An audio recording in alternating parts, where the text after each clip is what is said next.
Visi mes norime pasidžiaugti šventėmis, bet ne taip jau nuostabiai mums ir išeina. Nes turim tarakonų galvoj, tai yra kognityvinių schemų. Pavyzdžiui, paklusnumo schema. Žmogus nemoka pastatyti ribų per šventes. Ir koks nors dėdė bronius visą vakarą kalba, negali nei burnos praverti, nei to šventės džiugina. Kita, pasiaukojimo schema. Dažniausiai moteris. Jos laksto aplink vaikus, ruošiasi viską namuose, kitus linksmina galiausiai. Ir vėlgi, po to jaučiasi pavargę, savo poreikiai pastumti į šalį, laukia, kol prasidės normalios darbo dienos. Kitos schemos, gudresnės. Pavyzdžiui, socialinės izoliacijos schema, tokia generalizuota sociofobija. Tokie žmonės iš tikrųjų netaip baisiai gerai jaučiasi grupėse ir švenčių metu jiems smarkiai per daug žmonių aplinkui. Ir todėl jie jaučia įtampą, pervargsta ir tik laukia, kada liks ramiai vieni su antra puse. Paliktumo ir nevertumo schema.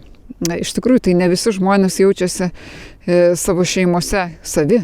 Jie kartais jaučiasi svetimi, vieniši, o dar pergyvena, kad neturi artimų draugų.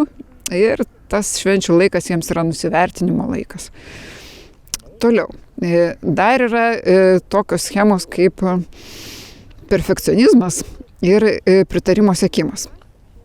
Tokie žmonės, čia ko gero labiausiai atsimenu namų šeimininkės, kurios nori taip tobulai pasirodyti per kalėdinį vakarėlį, gauti kuo daugiau aplodismentų, kad labai tobulai viską suorganizuoja. Aplodismentai dėja ne visada būna tokie, kokiu jums norėtųsi, įvyksta įsižeidimų.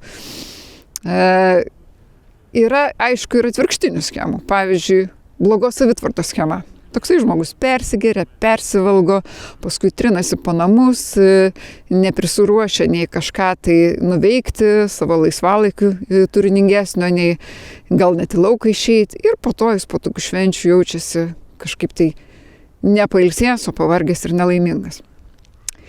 Taigi, kitais metais linkiu neleisti schemoms mūsų sugriaužti ir patirti daugiau džiaugsmo.